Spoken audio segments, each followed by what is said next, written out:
Hello! ഈ റൈസിലിങ്ങനെ varieties കണ്ടുപിടിക്കുക എൻ്റെ ഒരു ഹോബിയാട്ടോ. അപ്പോൾ ഇന്നത്തെ നമ്മുടെ ഐറ്റം ക്യാബേജ് റൈസാണ്. ദാ റെസിപ്പി കണ്ടോളി. അതിനായിട്ട് സൺഫ്ലവർ ഓയിൽ ചൂടാക്കുക. അതിലേക്ക് കുനുകുനാന്ന് അരിഞ്ഞ വെളുത്തുള്ളി ചേർത്ത് കൊടുക്കുക.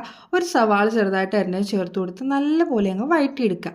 വഴണ്ട് വരുമ്പോഴത്തേക്കും 1½ tablespoon soya sauce, 2 tablespoon tomato കെച്ചപ്പും കൂടി ചേർത്ത് നല്ലപോലെ മിക്സ് ചെയ്യുക. എണ്ണയൊക്കെ നല്ലപോലെ തെളിഞ്ഞു വരുമ്പോഴത്തേക്കും എരിവിന് ആവശ്യമായിട്ടുള്ള കുരുമുളക് പൊടിയും 1/4 ടീസ്പൂൺ ഗരം മസാലയും കൂടി ചേർത്ത് നല്ലപോലെ മിക്സ് ചെയ്യുക. പൊടികളുടെ പച്ചമണം മാറി വരുമ്പോഴത്തേക്കും ക്യാബേജ് ചേർത്ത് കൊടുക്കുക. ഞാൻ ഇവിടെ 1 കപ്പോളം ക്യാബേജ് ചെറുതായിട്ട് അരിഞ്ഞതാട്ടോ ചേർക്കുന്നത്.